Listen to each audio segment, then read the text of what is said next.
Well, good afternoon, everyone, or good morning, or good evening, no matter where you are in the world. It's some time of the day or night, and I'm delighted that we can use this time now to provide a wrap-up to the journey that we've been on for the last 7 weeks. We've covered a lot of ground. We've looked at a lot of different issues that are so central to our future, to the future of work. And today what we want to do is to try to take stock. What did we learn? Where are we going? How are we going to individually and then collectively make this a better workplace for the future for all concerned? So I'm really pleased that we can have this session in a very interactive way. And as we indicated on the course materials, you can post questions or comments as we go along. Some of you I know are already on Twitter. There's the hashtag, and I believe that's going to continue to show for you. Those of you who are comfortable using Twitter, and one of our colleagues here in the classroom will convey your questions or comments. You can also post on the discussion board where we put a heading for the live discussion. So let's make this really an interactive session. I'm joined here this afternoon by our MBA class that has been working with us throughout the semester. As you know, many of them served as expert facilitators for you, so now they all have a certificate in mediation and facilitation. They're experienced and they're going to go out and start doing this in the workplace of the future.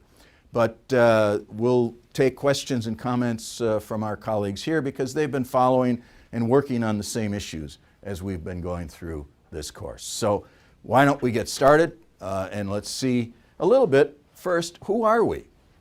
Well, I want to thank our partners. This enterprise is only possible because we have a lot of good organizations that are working together to make it possible, starting with edX and MITx, our platform and our delivery source, and the team of people working behind the scenes to do the videos with me and with our colleagues, and to do the editing and to put the materials on the course site. All part of this process. I'm very pleased that we have partners at both Cornell University and the School of Labor and Industrial Relations and at Rutgers University and the School of Management and Labor Relations, where classes have taken the course on their own campus. And in fact, we're going to draw on some of the material that were provided by students from those classes as we move along here this afternoon. And then finally, our colleagues at the Hitachi Foundation.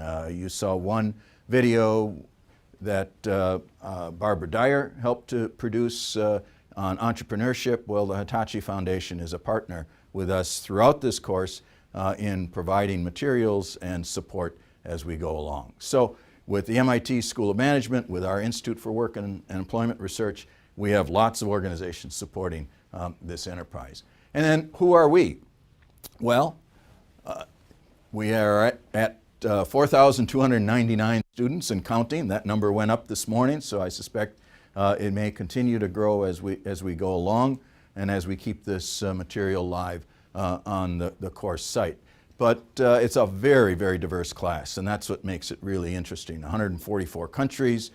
We have people, wide distribution of educational backgrounds from high school, some students in high school, students graduated from high school in technical and vocational schools, many who have gotten 4-year degrees, and a large number with advanced degrees.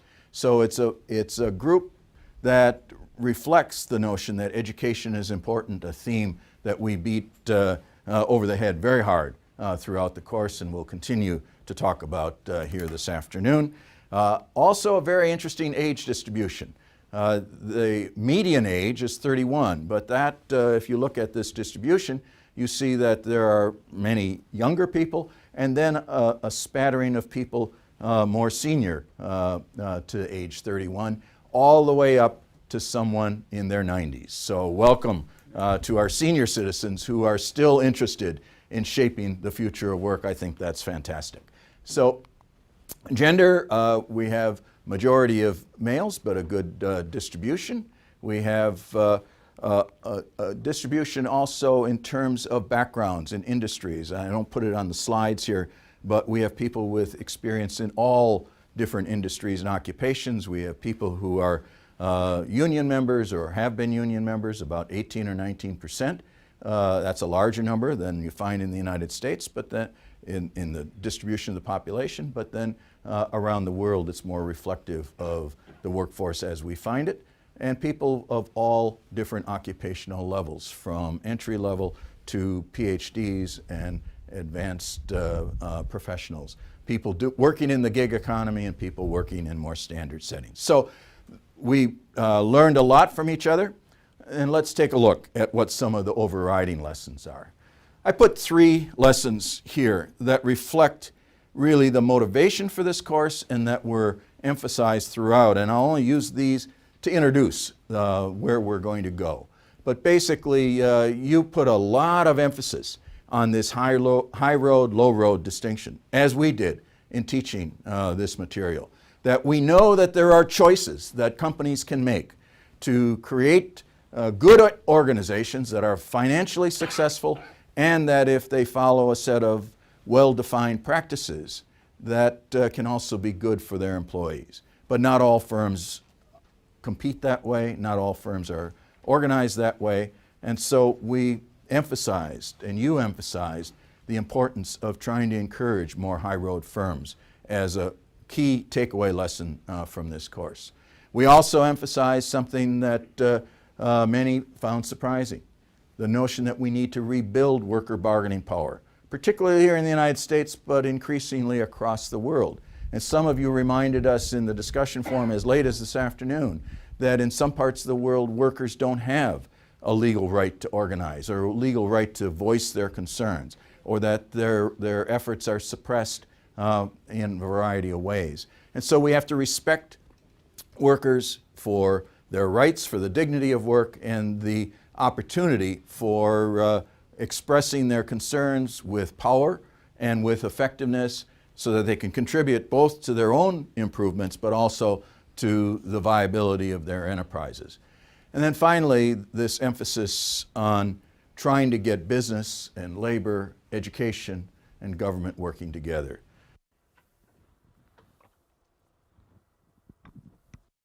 We particularly feel it here in the United States at the moment with the rhetoric, the unfortunate rhetoric, in my personal view, that is so active and maybe even dominating our political campaign at the moment, with people not respecting each other's rights, each other's backgrounds, each other's traditions, and each other's preferences.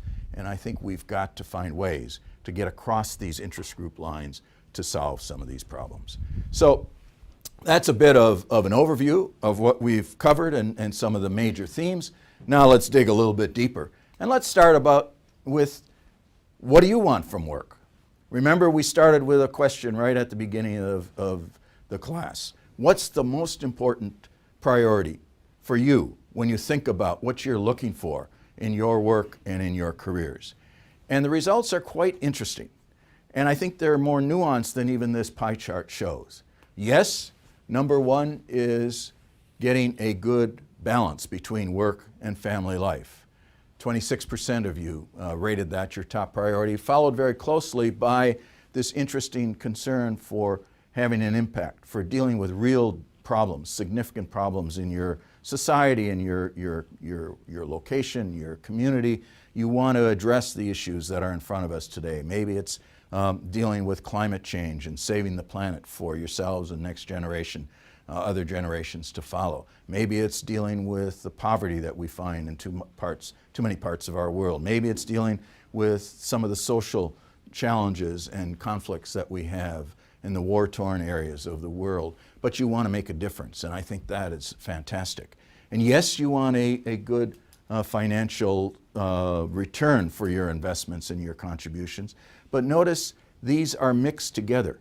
And I think when we did the interviews, when we did the exercise around asking how are your views similar or different than your parents, the dominant thing that came through in your qualitative comments to me was that you want many of the same things as your parents: respect, security in some sense, financial security, but you also want more. You recognize you are perhaps more privileged than your parents or grandparents, and that you are in a position where you can have an opportunity to have a meaningful job, make a meaningful contribution, and really contribute to improving society. And so I think there's more that you expect out of work than perhaps prior generations. Here's just a couple of examples. I want to put a little bit more substance on that pie chart because I think it tells us something about the complexities of work today and of the workforce today. And this is one point that someone made, and I think it summarizes that chart pretty nicely. I dream of a well-balanced work and family environment where I can develop my skills and put them to service of my community, as well as to get a wage that allows me to live decently and provide for my future offspring.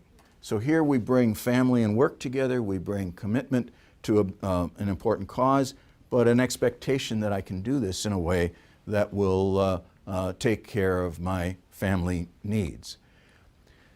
Our MBA students here in the classroom had an assignment to go out and talk to other workers, to interview them and do an audio recording. And we received some fantastic recordings and stories from workers telling their own story about work. And I just want to illustrate two of them that I think help bring home the complexity and the diversity that we find in work experiences and in our workforce today. This one says it's an immigrant from Ghana working in a temporary job in transportation and construction and manufacturing services, and has had a variety of these kinds of jobs. And what is his aspiration? It's very basic and very simple for an immigrant. He wants to finish school. He wants to get a better job. He wants to start a family, and he wants to live comfortably. That's the immigrant story that builds so many countries around the world, where people take the risks of moving from their homeland to somewhere else in search of a better life. And it's our responsibility, therefore, to make sure that people who have that aspiration can actually realize it, and we appreciate the value that they bring to our countries when they come. I thought that was a very interesting comment. And this is one. This might be one of my most favorite ones. It's from a 26-year-old college graduate who is an Uber driver at the moment. And I'll read this because it illustrates the complexity of what's going on in this individual's mind and in his life and trying to figure out where to go next. And he's saying, what am I looking for in the next job? Well, I'm looking for a well-paying job, over $15 an hour. Whether we consider that well-paid or not is another question, but that's what his aspiration is at the moment.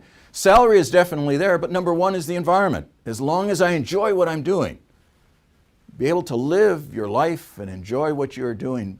But now I'm finding that it's really hard to live off one job. I see lots of people having to work two jobs. For me, it's just to be able to support yourself and your family with one job. It seems to me that's a very, very basic, simple aspiration, that if we can't deliver on that particular expectation, there's something wrong with our work systems, there's something wrong with our economy, and there's something wrong with the way in which we are structuring work today. If we can't really provide an opportunity to support yourself and your family with one job, we've got a lot more work to do. These were just a couple of the interviews that came from our MBAs. But I want to turn to the people in the classroom and ask them, just very quickly, just give me a quick 1 minute or 1 sentence or 2 summary. What surprised you when you talked to workers? Because I encouraged the students to go out and not just talk to someone who's very much like them, but to talk to people who are maybe from a little different background and have a different kind of occupation. So just very quickly, let's just get some statements about what surprised you. Leo's going to start us off. Thank you. I think for me, it's reading this and comparing to what I had in my interview. I actually interviewed someone who worked at management consulting, which is very high prestige profession, very well paid. And the thing they complained was balance of between work and personal life, working 100 hours a week and having to, they wanted to quit just to have more time to spend doing the things they liked and being with their families. So it's on both on the top and the bottom, people are feeling the same need of like maybe they're overworking and like too much pressure on them. Yeah, so here's the consultant's concern of always on the road or always. What else did you hear? So with the first citation we had up there, I was interviewing a French retail worker, and it was interesting to hear how that worker didn't want to use their nationality, which could easily be associated with luxury products, as their selling point. So they were trying to kind of break out of it, and they recognized the value. But just interesting to hear how different backgrounds and nationalities can influence how you approach work, how you succeed at work, and how you want to be identified at work. Yeah, so here is someone, if I remember, it was the emphasis on the fact that this person was a wine salesman. Well, we tend to think French wine, my goodness. But he wanted to demonstrate that he knew wine not because he was French and didn't want to use that as a marketing device. He wanted to demonstrate he really loves this cuisine, he loves to do it, he loves to sell it, and he wants to have an impact. What else? Yeah, Cueto, go ahead. We lost here we are. Go ahead. I interviewed someone who works for the state of Massachusetts, and on the theme of work balance, he said something interesting that even though a lot of times people think working in government doesn't pay well, the work balance actually comes into effect because they're not allowed to check their emails when they go home. So in the private sector, you may get a cell phone and their laptops and all that, but somehow you're expected to be on 24/7. Yeah, so this technology can either be our ally or our worst enemy, and they have a solution or a strategy for dealing with. So that was very interesting. Good.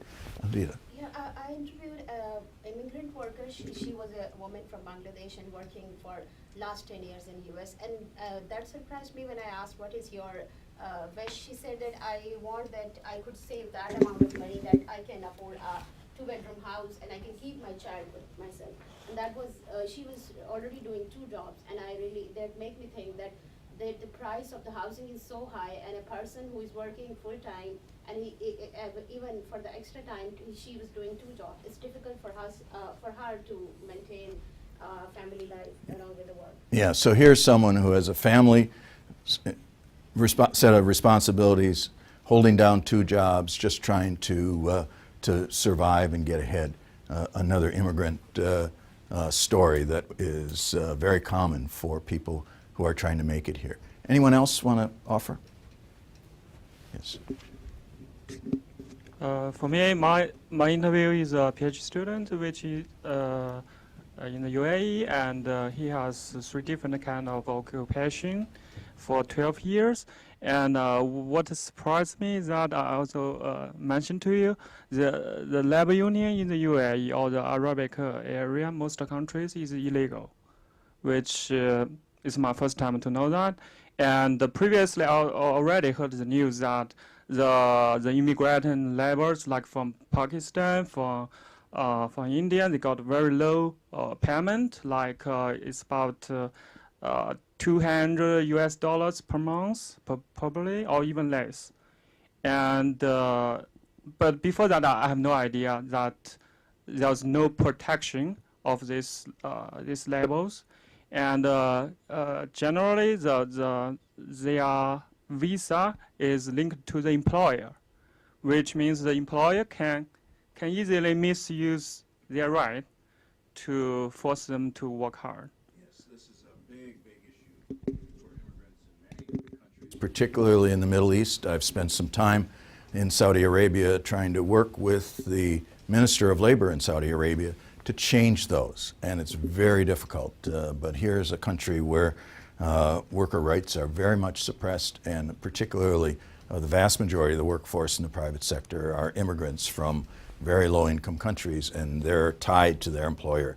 So when we think about the workplace today, and we think about our aspirations, we generally tend to think about the fact that we have a free labor market. We can move if things are not satisfactory, or we can raise our voice individually or collectively to try to change things. But we have to understand that a very large number of people across the globe don't have those very, very basic rights, or what the International Labor Organization, remember Guy Ryder's introduction to this course way back in the first week, the Director General of the ILO in Geneva, a core principle, a core human right, according to the International Labor Organization, a part of the UN, is freedom of association, along with freedom from discrimination and from forced labor and child labor.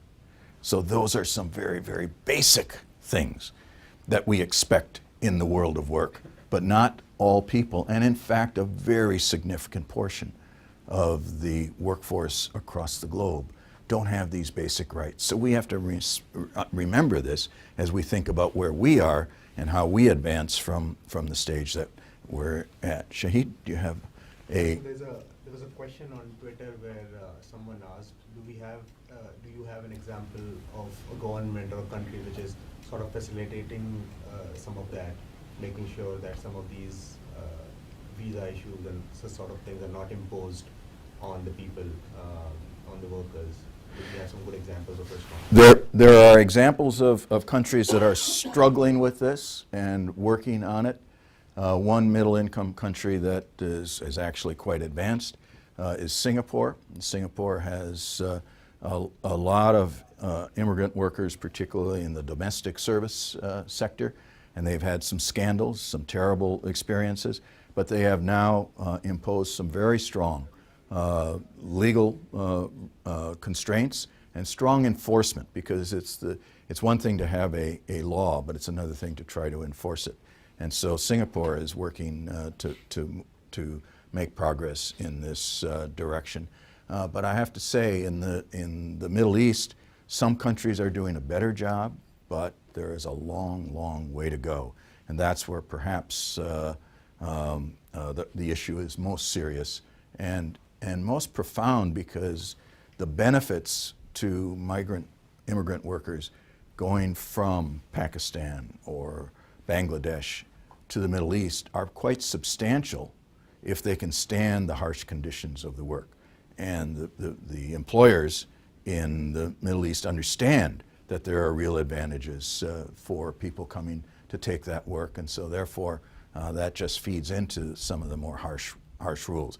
I think we will see change. Those of you who have been reading the world news have just heard that Saudi Arabia is trying to move away from some of its dependence on the oil industry.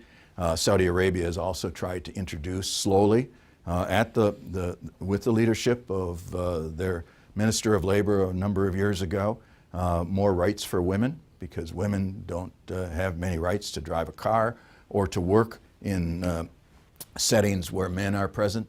That is slowly changing. That's going to take a long time, but here again is an example of a society that has a set of values, historical values, that are very important to their identity and their religion, but as outsiders we may have some questions about them.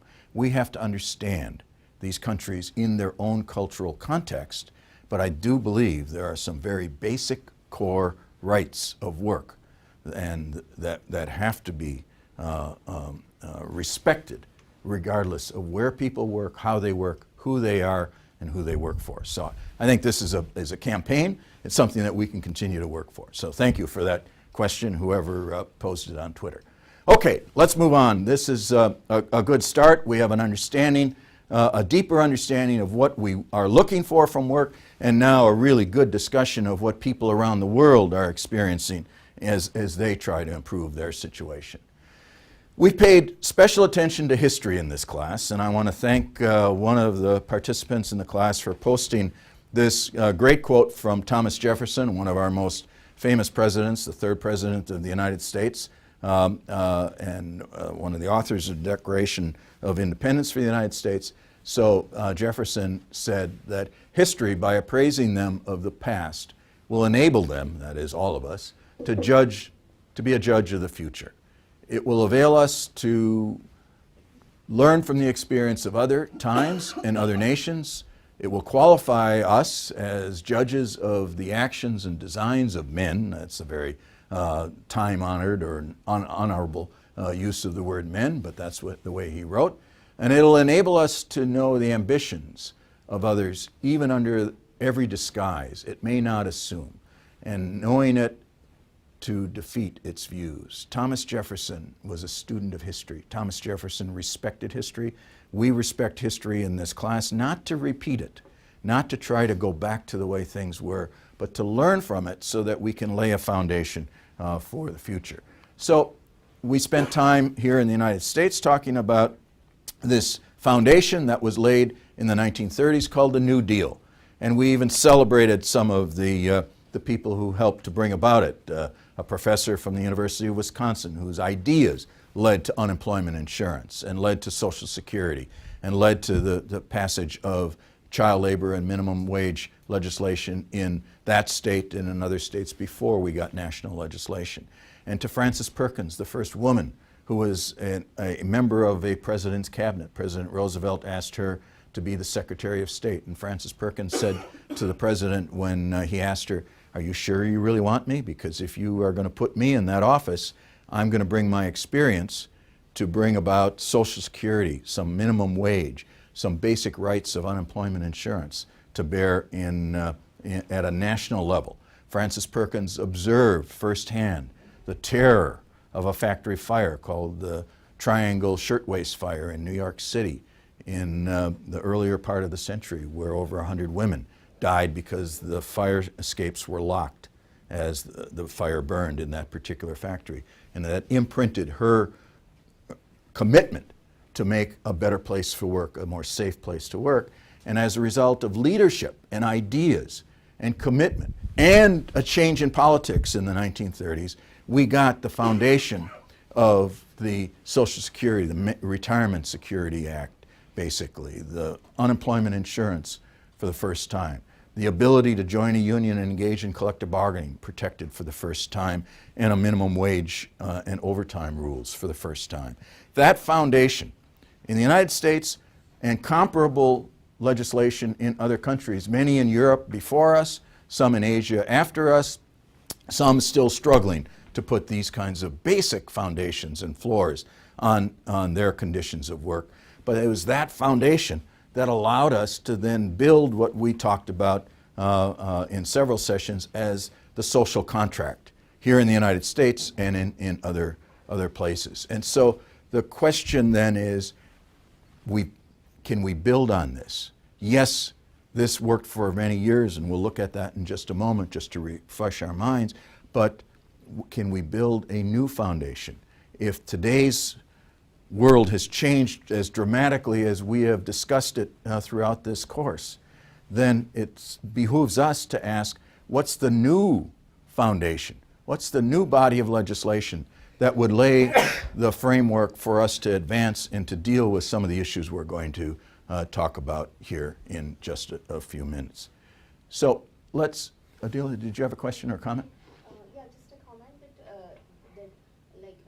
years, decades ago, Francis Roosevelt, he said that in this country, any business who is depending on its existence by paying less than the living wage should not have a right to be in U.S. So, and he said that by the living wage, I don't mean that just above existence, like just before subsistence, but I mean that it should be a living wage, mean the decent wage. So I mean, perhaps in this course, that's what we are trying to stress, that there should be a decent living for the workers also. Yeah, no, absolutely. He was a strong advocate for worker rights, for urging business to provide a living wage and to get us out of the Great Depression of the 1930s. And it was that kind of strong national leadership that helped to make this possible. So let's look at what happened. We've talked about the social contract. And if you look at this chart, which we used at several points in the course, it shows, as you've seen before, that from the end of World War II up through the 1970s till about 1980, wages and productivity moved together in tandem. That is, as the economy got stronger, the institutions of collective bargaining, the leadership of personnel management and human resource managers in our large corporations made sure that wages were moving up in tandem with productivity. So workers shared, by and large, in the benefits of the economic growth. But something happened, as we all know, in the late 70s and the early 1980s to break this relationship, and that's when you see wages flatlining and productivity continuing to grow. And that, my friends, I think explains a lot of the frustrations that we are seeing here in the United States play out in our political debates today. That workers today are saying, we have not shared, or we have been displaced, and our income, which came from good jobs, maybe manufacturing jobs, which have gone offshore or been outsourced domestically or whatever happened to them, changed by technology, have not benefited from a lot of these changes. And so we are now reaping the costs of not addressing these changes in the economy so that people could keep up with this process. And so one of the things that we did in the course is we asked all of you, what do you think about this? Do you believe wages and productivity should go together? And the vast majority, over 80% of you said yes, but you're worried about it. You're also realistic. You know that the world has changed. You know that globalization is more dominant now. You know that technology has eliminated a lot of routine jobs, as we covered it in later sections of the class, and you've seen it in your own communities. You know that we're creating new forms of work that don't always provide some of the same supports and benefits. And so while you know that you would like to see this happen, and these comments come again off the discussion board, you're all worried about how can we make this happen. And I think the one on the left really captures the sentiment of the class as well as any that I saw on the discussion board. And it says, I think it's important to maintain the productivity increases aligned with raising wages. If we as a society continue to show only huge social and economic inequalities, and that the rich get richer and the poor get poorer, then we will not be able to have a successful and sustainable society. That's a powerful statement. And if people really feel that way, then eventually they are going to act to change this. And it's our job to turn some of this anger and frustration into positive actions for dealing with this gap between economic progress for some, but a lot of people left behind. So how do we do it? We have to go beyond just hoping that it changes, or wishing that it changes, or worrying that we can't change it. And we have to start to address some of the core causes of the change. And we spent some time talking about, is this inevitable? And we started with the corporation. What is the corporation for? Is the corporation simply an instrument to maximize shareholder value? Is the corporation expected to be held accountable for additional interests in society, for employees, for their communities? Well, we heard from one of the most respected former CEOs and business leaders in the United States, in fact globally, of the last generation, John Reed, president and CEO of Citicorp, then went on to be president of the New York Stock Exchange. And that interview that I did with John, which I did a year ago, I think that interview has been replayed by more business schools than anything else from this course. Because here's someone who is so highly respected and has lived through the transition. And John Reed's view reflected the views of most people in the online course. And he basically said, look, a corporation, yes, has to achieve profits and shareholder value. That's beyond question. But we also have to worry about the customers. We have to worry about the employees. And if we don't do that, then in the long run, organizations are going to face such a backlash, and we're not going to prepare the labor force for the future, because corporations are also training engines. And he's very worried about the workforce and the training. That's why he was so active in education, both here at MIT as an officer of our corporation, but also I know in his private work around the country and indeed around the globe in trying to advance particularly technical education, advanced science, technology, engineering, and math education in our universities and in our high schools. So here's the challenge. If we recognize, and most of you said, we expect corporations to behave in ways that respond to shareholders and other stakeholders, what do? That's nice rhetoric. But if all we do is complain about it, or go out on the streets and hold up a sign or a picket sign, I suppose that's a statement, but that's not going to get the job done. So we spent a lot of time talking about what to do, and we used lots of examples. And here's just a few, and you've all heard about these throughout the course, as Costco compared to Walmart.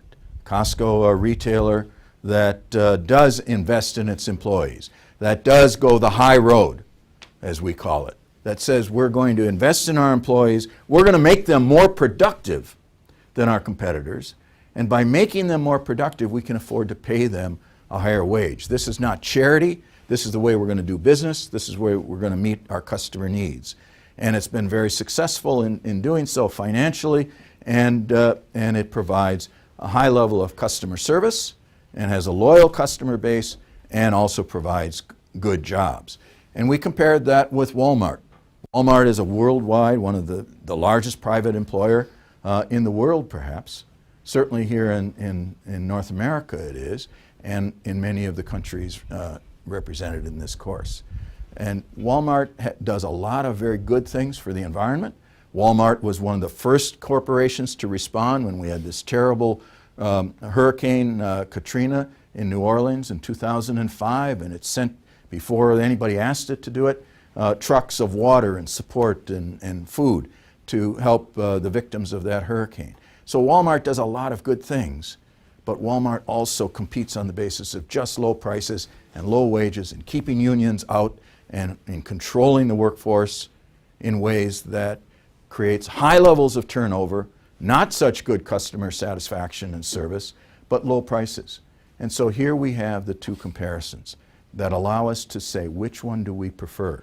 Could Walmart improve its organization and its performance on the employment side the same way it has demonstrated it can do on the environmental side or on the operations side, where it is as good as any company in the world? If it did, perhaps we could have a high road retail industry, but it holds everybody else down in the retail industry. We used another example in retail, a local one here in the Boston and New England region, one that our colleague Zenab Tan did a very good video on called Market Basket. And this has now become kind of an icon for a high road retail firm, a firm that where the employees, the high level executives, the store managers, the clerks, the truck drivers, the warehouse workers did an unprecedented thing, something I've never seen in all the years I've been working in this field.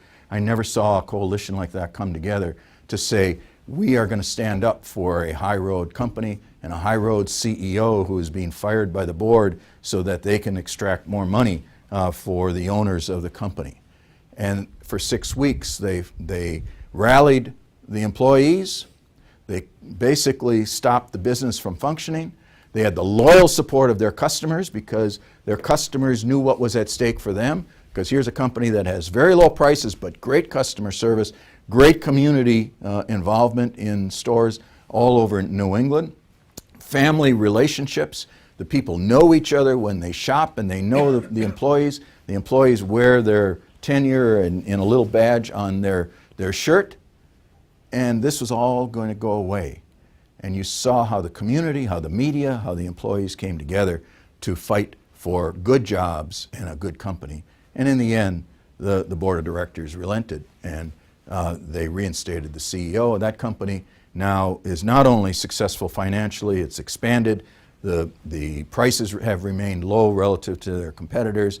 And in fact, if you want to go and see a movie this weekend, they're going to premiere a documentary here in a local theater in Somerville, which is just near us here off the MIT campus, where it's called Food Fight, but it basically tells the story of the people who were involved in that dispute. It's a very powerful, powerful video movie I've seen it. I don't get any royalties on it, so this isn't a commercial for it, but it really is the best documentary of people who have put their lives and their jobs on the line for something they really believed in, and it worked out in a good way for them.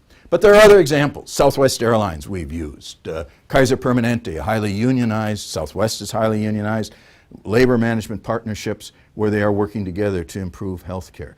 We know that the bundle of practices that are necessary to make this work move from good operations strategy, that is, you really need to manage your inventory, you need to manage your operations, you have to have good, efficient practices if you're a manufacturer or if you're a service provider, and that has to be matched with effective use of technologies, but also training of the workforce, of respecting the workforce, for asking the workforce for their engagement, their ideas on how to improve operations over time, for including the concerns for work and family and finding that balance that makes the most sense for the nature of the organization. It means that you have to have a business strategy that supports innovation and good customer service and values those kinds of features as a way of doing business.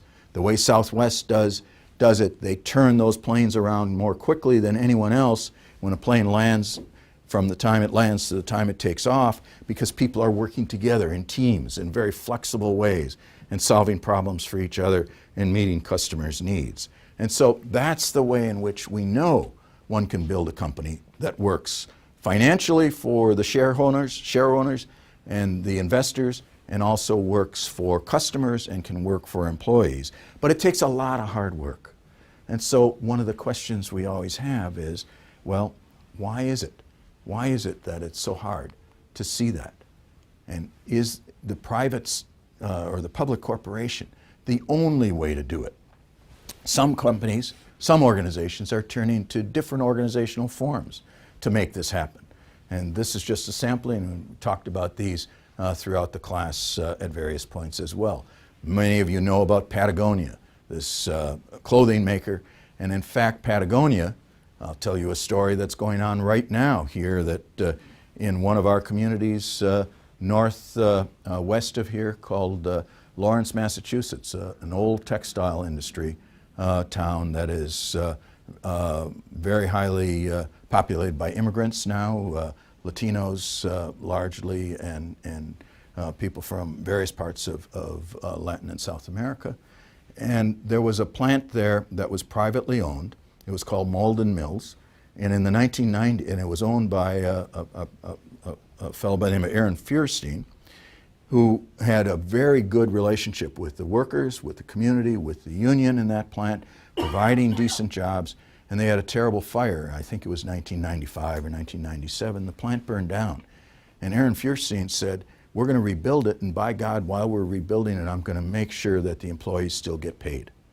And this made national news. And he did it not for the publicity. He did it because he wanted to hold on to that workforce. And he was committed to it, and he knew that workforce had made his family very prosperous. They rebuilt the plant, made it more modern, has succeeded over time. When Feuerstein retired, it then got bought by a private equity firm. That private equity firm now wants to close it down and move it to another part of the country or move it offshore.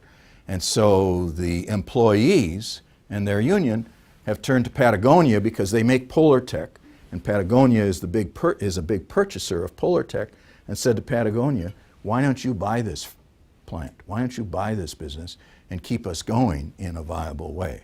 So here's another case where some choices about how do we sustain decent quality employment with a very good business, with a very good product that is serving lots of customers in very innovative ways, and in various kinds of sport clothing.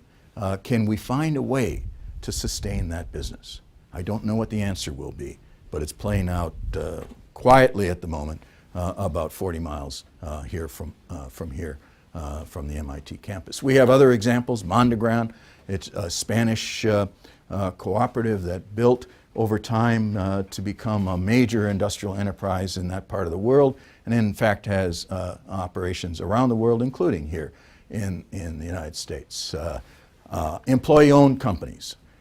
We used a couple of different brewery examples, and this one happens to be a local one, Harpoon. I put it up there because I tend to like their beer, and I like the fact that they are also employee-owned. But it's a fine organization. Again, this is not a commercial for their beer, but if you ever have the opportunity, I wouldn't discourage you from trying it. So it's well made. And then my favorite example, people here are a little sick of hearing it, about my Green Bay Packer football team, but here's a little town, Green Bay, Wisconsin, that supports a football team because the football team is owned by the community.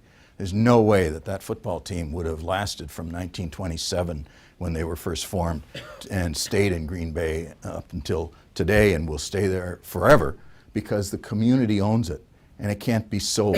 It can't be sold to some investor who wants to have a hobby because he or she's made their fortunes and therefore they just want a football team. This is something that builds community, and the loyalty to that organization and to that football team carries on even for those of us who have moved away for many years. So we can build these organizations. We can use different kind of governance models. We can use different kinds of business strategies, but we have to respect the need to, and respect the rights of employees, respect the need to manage in a way that makes the organization successful as well as responsive to employee concerns. And so we have strong views. Just as you had strong views about the corporation, there was a lively debate on the discussion board about these high road firms and low road firms. And you recognize, as this quote recognizes, that some firms have a natural affinity to being a high road firm because it's consistent with their business strategy.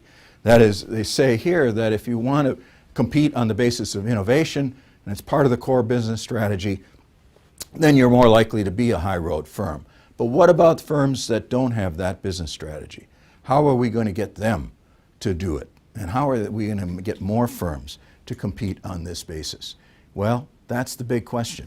The answer that comes here is it's only going to come if there's pressure from employees, if employees themselves start to raise their voices in how to do this. So I would ask you, I would ask the people in this room, if you were to move forward and try to move us to see high road firms spread more rapidly and more broadly across our industries so that more people in our economy could benefit from these strategies, what needs to be done?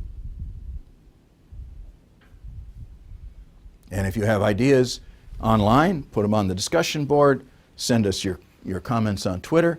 But this, to me, is the most challenging question.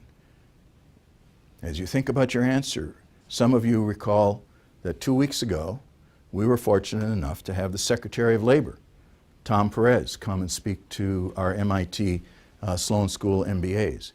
And he posed that question. And he challenged the future leaders in the MBA and in the Sloan community to manage in the ways that we're talking about here. But privately, as we talked about it, he too asked me and others, what can he do? What can we do to spread these kinds of practices more widely? And so I'm asking you, Leo. I think there's one thing that the student said here with additional policies. Some policies are necessary, not just giving worker voice and like stronger unions, but also even higher minimum wage. If minimum wage is higher and like in general salaries will be higher, that put pressure on the companies to train the workers and have more productive workers. Because if you're gonna be forced to pay a better salary, you're gonna try to extract that value that you obtain, and the only way you can do it is by training them more and having them like being better. And you're also giving worker protection from being laid off so easily, so that also commits the company a little bit more to their workers. So in that sense, you can create maybe a more... Yeah, so Leo is reflecting a view that many people hold, that we've got to bring up the floor of the low road. And we've got a higher minimum wage, stronger enforcement of other labor standards perhaps. That's going to create some incentives. Walmart did raise its wages by $1 an hour above the minimum wage in response to employee pressure. Now what that requires McDonald's to get the return on that increased wages, they've got to start to train people. They've got to hold on to their employees more for a longer period of time. Whether they will do that or not, I don't know. But absolutely, it sets in motion some of the dynamics that create a stronger incentive. Great. This is going back to stuff we've talked about since the beginning of the semester, but I think getting the right investors on board, if you need investors, is Good. critical.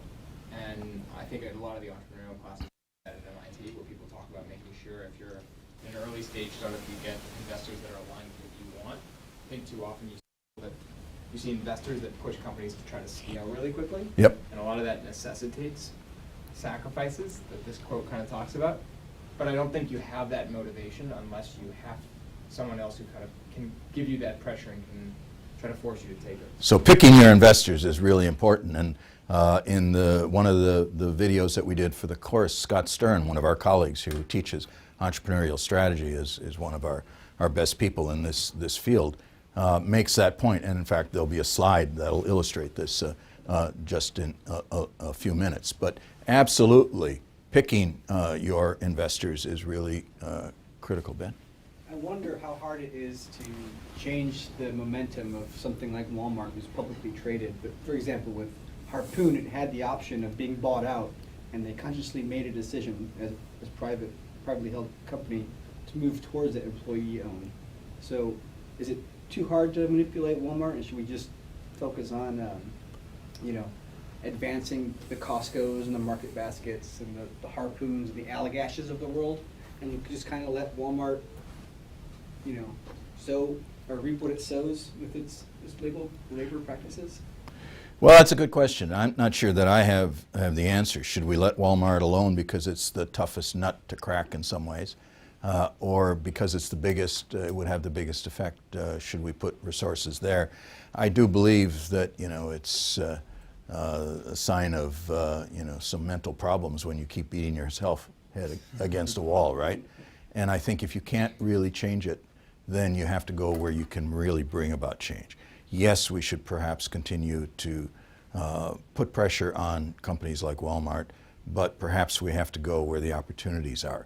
And that's why courses like this, educating the next generation of leaders, is so, I think, important, because we can make a difference. And if we can get people to think about the choices and know that they've got choices and recognize that there are some directions that they can take their company. And as you go out into the companies that you will be employed in, and the people in the online course go out and work in a variety of settings, you can be raising these questions.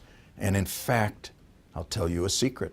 There are some Sloan School graduates in some companies, not to be mentioned, but similar to what we were talking about here, who are raising those questions today and bringing some of their executives back to campus to see if they can learn more about what would it take, is it possible to do it.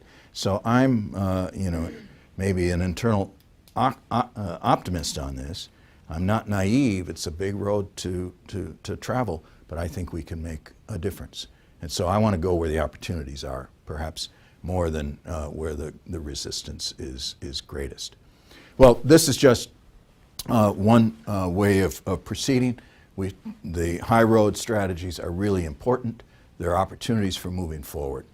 And you had, the folks in the online course, have had the experience of testing this idea, because one of the assignments was to go out and interview someone in an organization, in an industry of interest to you, and you ask them a series of questions that come from the research that's been done on what does it take to build a high road, high performance work organization, and what does it take to meet the aspirations of the workforce to have satisfying work experiences. And that battery of questions then ended with a very simple question to the student who was collecting the data on the basis of an interview with an employee, and said to the student, if you were offered a job in this organization, would you take it or not? And the numbers, the raw numbers, were 60% said yes, but 40% said no. I didn't hear that this was the kind of organizational environment that would allow me to use my skills or to have a satisfying work experience. That's a pretty remarkable distribution, that 40%, after hearing about an organization, say, no thank you. I don't think I would take a job there. I think we've got a lot of work to do. But the good news in this is that you do a little bit of statistical analysis and you ask, do these high performance, high road characteristics and good job characteristics predict whether someone would take a job or not? The good news for employers is that if you provide these kinds of opportunities and features in your workplace, you have a 75% chance of attracting the talent that you need, that people will accept a job. It's not 60, it's now 75. That's a substantial change.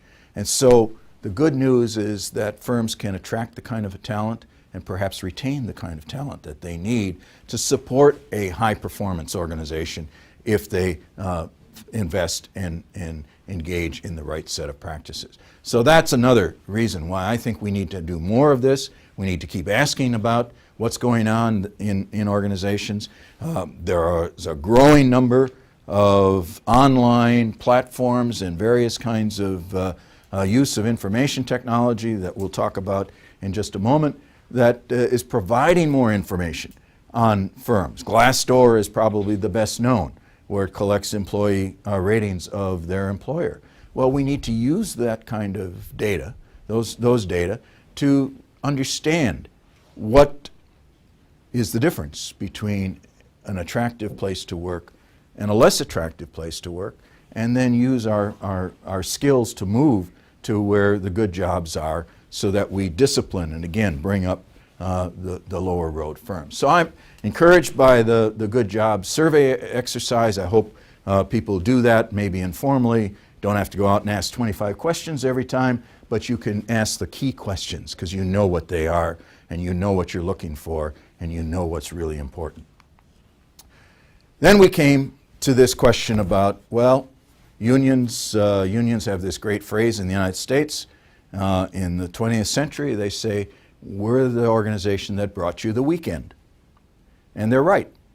They're the organization that really negotiated more time off, holiday pay, vacation pay, sick leave, weekend overtime rates for working the unattractive hours or working more than 40 hours and so on. And so unions have a very long history in the United States and around the world for improving wages, hours, and working conditions and helping to lift up the standards in our economies. But we all know that particularly here in the United States, but in many countries around the world, unions are on the decline. And in fact, many people probably in the online course never even thought much about unions. Many of the people here at the Sloan School, it's not on the front burner of their minds to think about unions as a force for economic advancement in our economy or in their particular work lives. So we felt it was important to engage this question. Is there a future? Do we still need them? And the views were quite diverse and a good discussion. But I think there's a dominant view that, well, unions played an important role in the past in the way in which they function, and they had some negative features as well. They brought maybe too much rigidity and some work rules that impeded productivity and that continue to impede productivity in some cases. They were resistant to change because people got used to the way in which they were working and to the benefits and to their control over job opportunities and so on. They restricted access to union jobs in some cases to their relatives or people who looked like them. And so there's a history of discrimination in some unions that is not a very attractive part of the history of labor either. So unions have a positive and a negative historical setting or historical record that we need to understand. But the question is, what will replace this void or fill this void that's now left in the United States and in some other countries as unions decline? Is there a way to revise unions, rebuild them, to create organizations or entities that advocate for workers in a modern way? That was a source of discussion. It's a source of debate in this country and in many countries around the world. And basically, I think most people in the course have come to the conclusion that yes, there is a role, but it can't be just, as I put it in the textbook, your father or your grandfather's union, because it was mostly a male-dominated labor movement. It no longer, by the way, is. We're now in the United States at about just about 50% of union members are women, as well as men. And so it's changed over time, but that's kind of the history. But there's a recognition that unions have to change. There seems to be, it says here, a conscious effort to revitalize the way that unions work in order to meet the needs of the most vulnerable workers in recent years, particularly in a globalized world.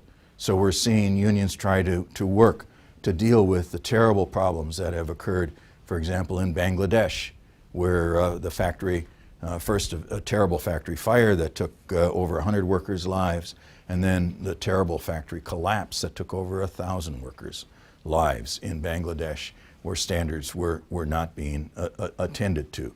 And so out of that has come a global effort of unions from Europe and from around the world to say we need to work together with companies in something that's called the Accord, that is a negotiated agreement for arbitration, for safety provisions, for safety inspections, and for workers to have a voice in that society. Long way to go on that. And in fact, some American corporations say, we want to address these issues, but we don't want to include unions in that process. So there's a parallel effort called the Alliance with firms like the Gap and Walmart and others from the US that are going it alone. I don't know which way is the best. I'm not an expert on Bangladesh. I've only been there on one very, very short visit, so I wouldn't make a judgment of what the right strategy is. But here we have efforts to try to do something about global labor standards by bringing about some coalition of the local organizations, the local unions to the extent that they exist, international unions working with companies and with brands to try to enforce standards in those factories. We talked about Nike in the course. We talked about how they went through this process. We talked about Apple's struggles in China and the suicides and the terrible conditions in organizations like Foxconn. This is the front line of worker voice and representation, where we have to invent new ways to make things work. We also talked about the role of labor management partnerships. We've been privileged to work with Kaiser Permanente for several decades now in helping to understand and study the labor management partnership they put in place and to work with them to improve it, because all of these institutions are sort of fragile and there are always tensions that are involved. But here's an organization that has worked with its unions in healthcare, and on the front lines you now have 3,500 what they call unit-based teams. Teams of employees, doctors, nurses, technicians, service employees, people who, the janitors in the organization, work to say, how can we improve operations? How can we reduce injuries, back injuries for the workforce? How can we reduce the infections that we sometimes find in hospitals? What are we doing to change the operation to serve our customers, to use technology to make sure that we're checking on our clients or our patients out there and saying, gee, I've looked on your record and I noticed that you haven't been in to fill your prescriptions, or you haven't come in for your scheduled appointments. What's going on, and how can we get those issues addressed more effectively? Working in teams together, labor and management, saying this is part of how we're going to create world-class healthcare delivery and at the same time then have industry-leading wages. And so there are ways to do this. We've learned from organizations like Saturn that started that way but didn't get the kind of support. We've learned from Kaiser. We need more of those kinds of organizations, according to many of you. But you're also thinking more creatively. And there was a lively discussion. I couldn't pass putting this concept of a digital union, which came right off the discussion board, that created quite a set of comments over the course of the term.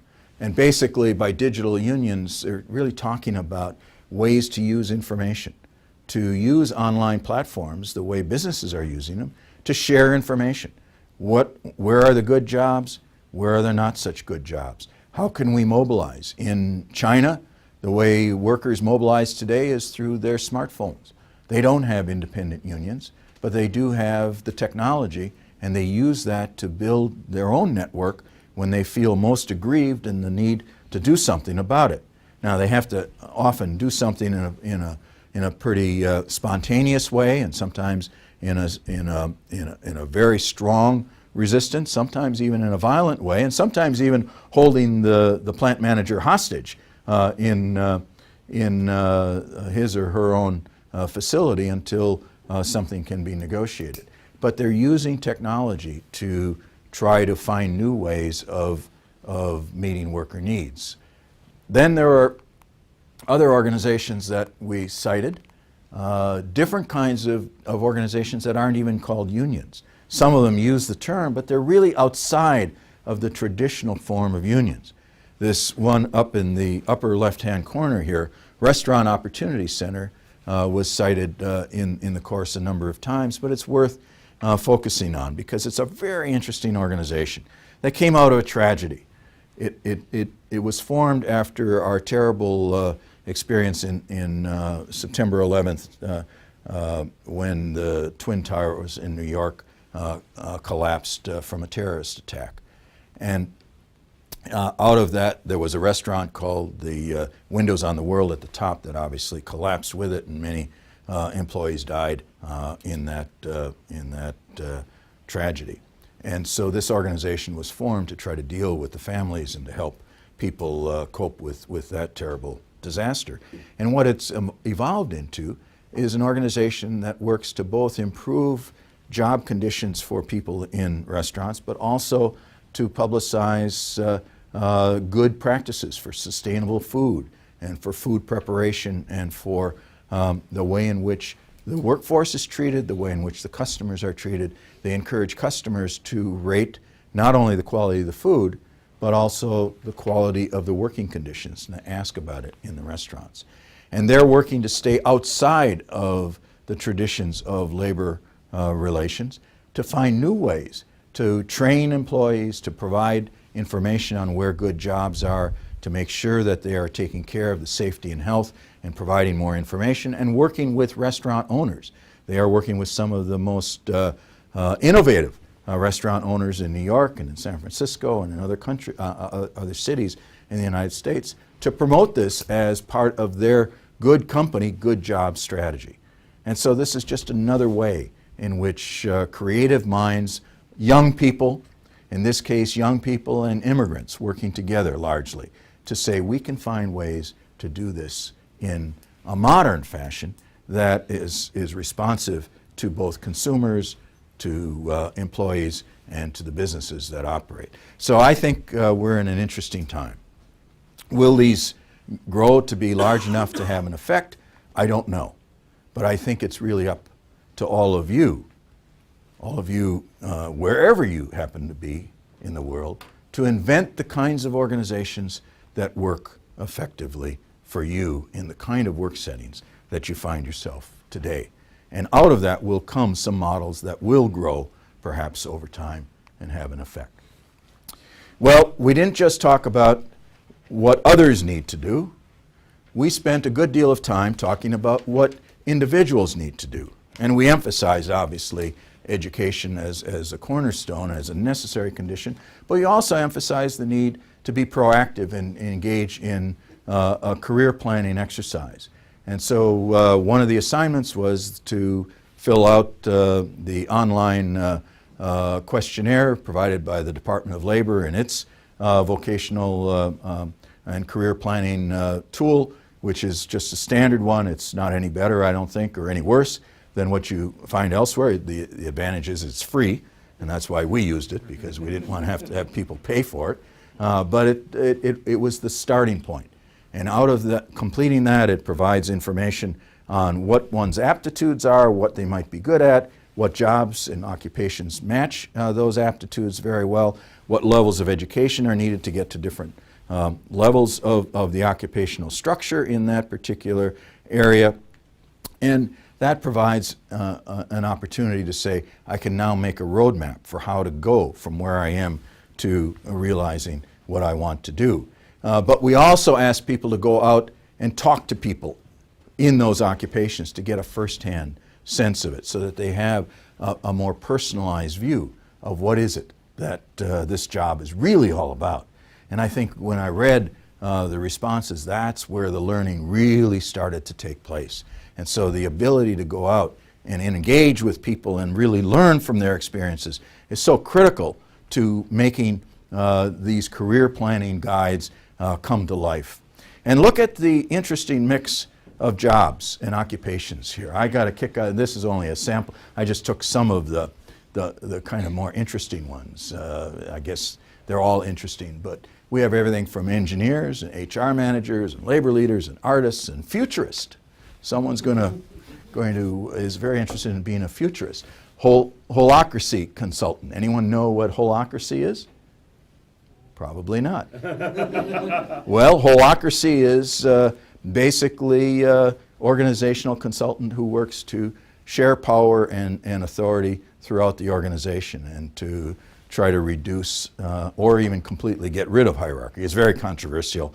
It has some very strong advocates and it has some very strong critics, but here's someone who is really committed to it and is going to go out and wants to make a career of it. And I applaud that energy. A sports agent, psychometrician, technical writers, artists, graphic artists.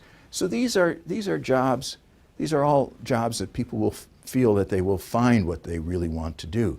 And I want you to keep these in mind when we think about, in 2 slides down the road here, about the role of technology.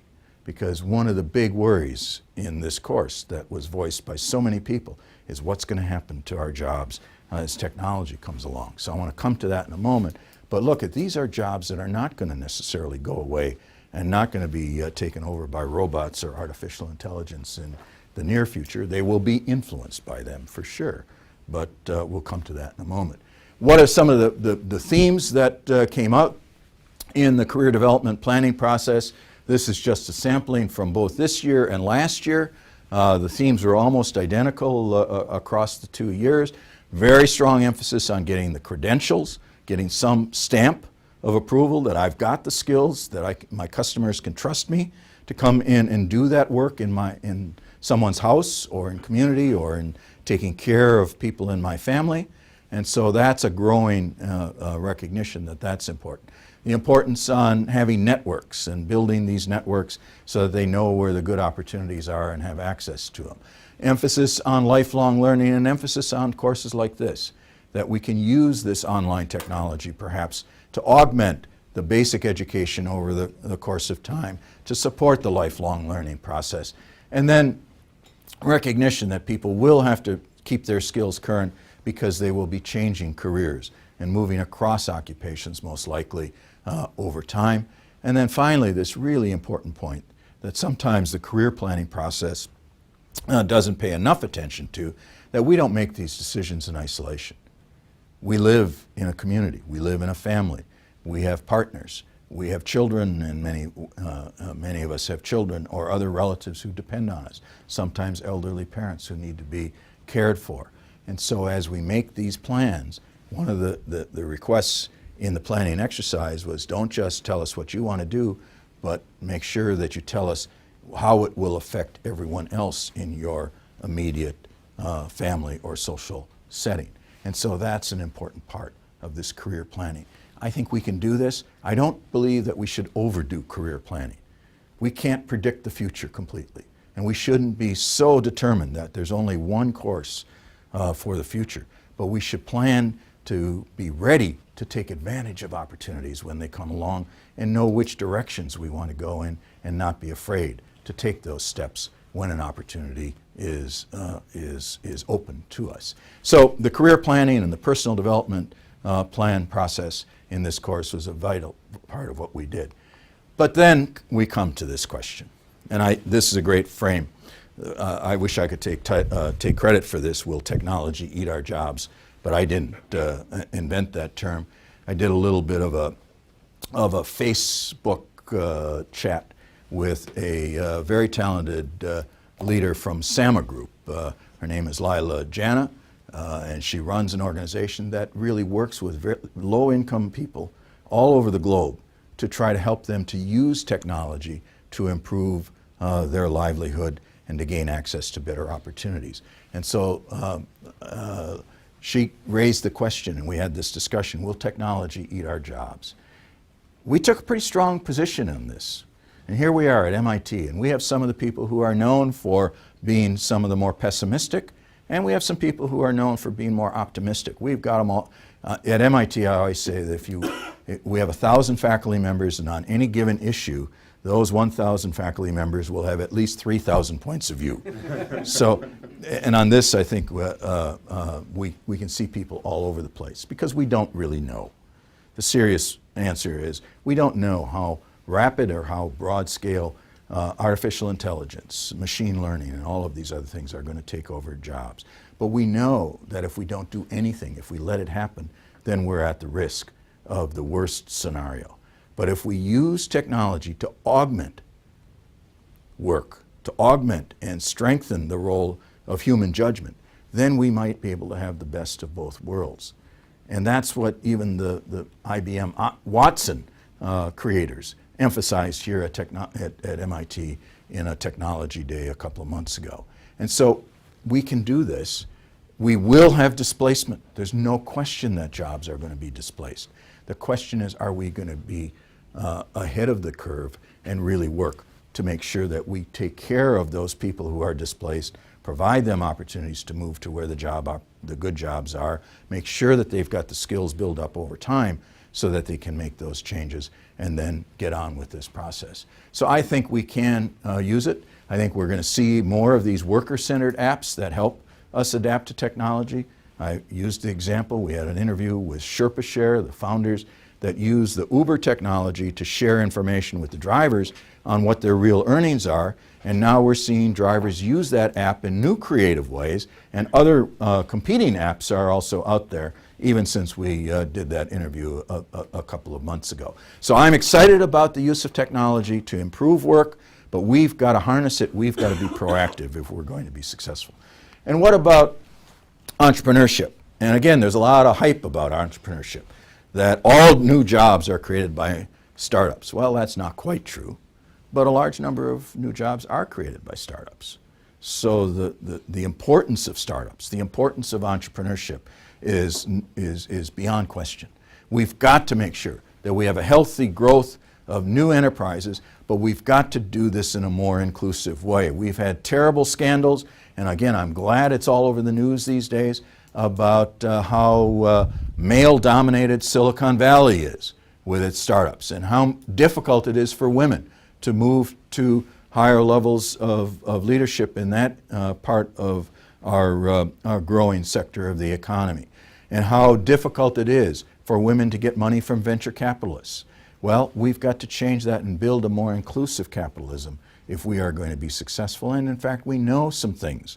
And so that's where the Hitachi Foundation has been so successful in building a program to help young entrepreneurs to find those investors, to pick those investors, as Grace said earlier in this session this afternoon, to make sure that they pick investors that are supportive of growth opportunities. We didn't use this little example, but I like it because maybe I like the name, called Beepy. But Beepy is an online used car business. Started in San Francisco, spreading in other parts of the country. We used it in our on-campus course as a case, and so our students in the room here are familiar with it. But basically, Beepy faced this question. Who would you buy a used car from? Do you want to buy it from someone who is a full-time employee who was signing off and certifying that this car has been inspected, this car has been repaired, this car is safe, and this car is worth the price that is being asked? Or do you want to buy it from someone who doesn't have that same kind of commitment, is just hired as a contractor to go through the motions to do it? And BP faced investors with debates about that, and they went in the direction of hiring and staying with a business strategy that says, we think trust is so important and quality is so important that we're going to keep the full-time jobs with decent wages and benefits. Now, that's a choice that young firms also can make, but I am under no illusion of the pressures that startups face to conserve costs because they don't have much money. and they don't have a lot of resources. So it's very difficult. But if we don't imprint good jobs right at the beginning, it's going to be very hard to bring them in a little bit later. So making sure that we worry about inclusive entrepreneurship and inclusive capitalism right from the beginning is very important. Astrid? I was just thinking, you talk about the US and the unions where you have declined maybe most. One place where I feel that the US can help us in other parts of the world is about taking risk. Because here, if you're an entrepreneur, you go for it, but you fail. Maybe because the technology wasn't such a good idea as you hoped for. You have a legal system, an environmental, social ecosystem that let you go for a new try. I think in a lot of other places in the world, you've got 2 red lines on you and you're a loser. In the family parties, you are hidden away because you're a loser. So I think there is a lot to gain with technology, but also with you in America, that you can help us in the rest of the world to be more entrepreneurial and to try. I think that's a very important point. I'm glad you made it. In the online course, there's also an essay from one of our Sloan graduates from a number of years ago, Jean-Jacques de Groot, who's written about European entrepreneurship, and he works on this in Europe, and he's lamenting the fact that Europe is so slow to have that kind of infrastructure, risk-taking, and support for entrepreneurs, and says we've got to really change that. So he's reinforcing the important point that you made, and I think it's worth paying attention to some of the strengths that we have here as we move forward. Well, you went through this very difficult, challenging, and for many of you, rewarding experience of saying, all right, enough of this. Talk about it. Enough of this reading about it. Enough of the watching boring videos. Let's try to negotiate the next generation social contract. And so I applaud the energy that you put into it, those that participated, and our colleagues here on campus who helped to facilitate it. And so I just want to share a little bit of the settlements and what you came away from that exercise with. It's a difficult exercise to do. It's challenging because of the differences in time zones and so on, but I think it's worth doing, perhaps maybe in some modified ways. Some of you made some good suggestions. And look, we again had a very broad distribution. We had 44 countries participating in this experience, a nice broad array. And here's some of the priorities that you chose to focus on.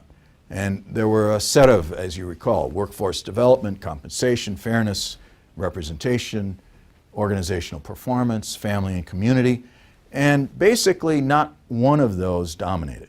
There was a good distribution of priorities. Everyone recognized the importance of all of these. There was clearly a higher preference for workforce development and a little bit more for fairness and non-discrimination. But the varied interests said just what you said early on in the course about how important multiple things are to you in the workplace. And so lifelong learning dominated, voice and representation, the concern for productivity and flexibility in organizations dominated, and work and family came through as well. And these are just some numbers. I'm not going to go through these. They just reflect basically what I said a minute ago, because we're running a little bit short on time. But let's look at what you agreed to. Well, we had about 157 agreements. Some of them were 2-party, some were 3-party, some were 4-party. But across those clusters, what you did is you embodied the knowledge of the high-performance work organizations. You said we can't just focus on training, and many of your agreements had training combined with performance, training combined with compensation, training combined with making sure it was inclusive. Some of the European examples said we're even going to find ways to bring it to the platform economy and see if we can't bring some of our training experience and our representative models into that sphere. And so a very strong emphasis on lifelong learning, on career planning, the notion that people should have representation, emphasis on partnerships, strong commitment to flexibility in organizations, strong commitment to profit sharing. That came through in many of these agreements as well. And so I think you found ways to reach across interest group lines to find ways to find common ground. Now, if you can do it in this exercise, then perhaps why can't we do it in our broader societies? I would urge everyone to take these same issues and move them to other settings. So where did we end up? Well, the last thing we asked is, what are the messages to the next generation leaders, HR professionals, labor, educators, and government officials? And our friends at Cornell helped us out on the HR side. So my good friend Lee Dyer, who led that class, and his students provided these next 3 slides on what do they see, because they are moving into this profession. So what is it that they see is important for the HR profession to attend to? And they emphasized 3 themes: globalization, technology, and demographics. And on the basis of that came up with a set of slides on and points on what it means for recruitment, that they have to recognize that there has to be a good fit between the competencies the organization needs and what employees need to bring. They need to develop new sets of technical knowledge, emphasizing the technical and STEM skills, but also combining that with problem solving and being able to work collaboratively in teams. So they embody the integration of technology and organizational skills and understanding the need to be responsive to people's differences in culture and backgrounds. So I think on the recruitment side, that's a really powerful set of points. On the globalization side, they saw the positives and the negatives. That yes, globalization creates an opportunity to compete for talent all across the world, and it at the same time provides more diversity that we need to manage effectively, but it also provides some low wage havens, and that's going to put pressure on our compensation structure. So they were quite realistic in having to manage the tensions of globalization. And on technology, they came back again to emphasize the complementary nature that technology can play if they are proactive. And if there's one message to the HR community, in fact, I delivered it this morning to a group of HR professionals in talking about these issues, is that they have to get out in front of technology. They have to be part of the technology designers and enablers to make work really complements to technology. And I think that's an opportunity for the HR profession. And then they commented as well on demographics along the lines that we've talked about for mentoring the next generation workforce and so on. So thank you to our colleagues at Cornell for those inputs. But you also raised in your own conversations issues around implications for worker advocates, for needing to listen to the workforce, to learn from the workforce, to build the new organizations, not to be just captivated by the way in which we did things in the past, to build on the strengths of the past, but to look to the future, and particularly to use information technologies as building new sources of power. And for those of us in the education community, emphasizing we've got to be more creative in using all this technology, online learning, and other mechanisms to provide good guidance for the next generation workforce and to provide opportunities for continuing to learn as we go along. And then the toughest nut, obviously, is breaking the gridlock that we find in the United States and in some other countries over national politics. And here we emphasize right from the beginning that the lessons always come from the local level first. And so if we can build on the innovations that are happening, that we've talked about throughout this course, at the local level, then maybe someday soon our national leaders will wake up and say, maybe it's time for us to start working together. So our bottom line message to the next generation workforce, to all of us and to all of you, I guess I'm not the next generation workforce, but you are the next generation workforce, is education, preschool, formal schooling, and lifelong learning. Education throughout one's life, making sure you explore but don't become a victim of too tight a career plan, but take opportunities when they are available, keep those skills current, work together, keep your resume up to date and 1 foot in the external labor market to use that as a source of power, and get involved. And together, if there's a bottom line here, we can shape the future of work. So where are we going? Once again, we emphasize the high road importance, rebuild bargaining power, get the parties working together, and then let me give you the real bottom line from 2 students from our discussion board, and I'll just read these and end on this note. And one said, taking this course has given me hope that the future of work and the path I wish to take after college. And the future of work depends on the mindset of individual workers, of all of you. If the workers are hardworking and have confidence, the future of work will toil in their favor. I think that's a beautiful phrase, and I appreciate the authors offering it. And then one that came just today. I came away feeling a personal call to action to help shape the future of work myself. That indeed, the future of work is up to us. We do have the power to shape the future of work by bringing together all of the stakeholders. These are the bottom line messages of this course. This is what we all put, all this energy, all the energy you put into it in the online version and our friends here on campus. And I think together we can shape the future of work. So we just need to move forward. We will put all of this material online. It will stay online, and you'll be encouraged to come back and use the material, maybe use it in teaching others in the future. So it'll stay on the platform for anyone who wants to use it or anyone who wants to join and use it in the future. We think that together, if we use what we know about how work has been structured in the past, on what worked in the past, what stopped working in more recent years, why the world of work has to change to keep up with changes in technology and keep up with the people who are doing the work, we can make a difference. So I want to thank you all for the many hours of effort that you put into this course. I want to thank you for taking an interest in improving the future of work, and I hope that together we'll all make a difference. Thank you very much.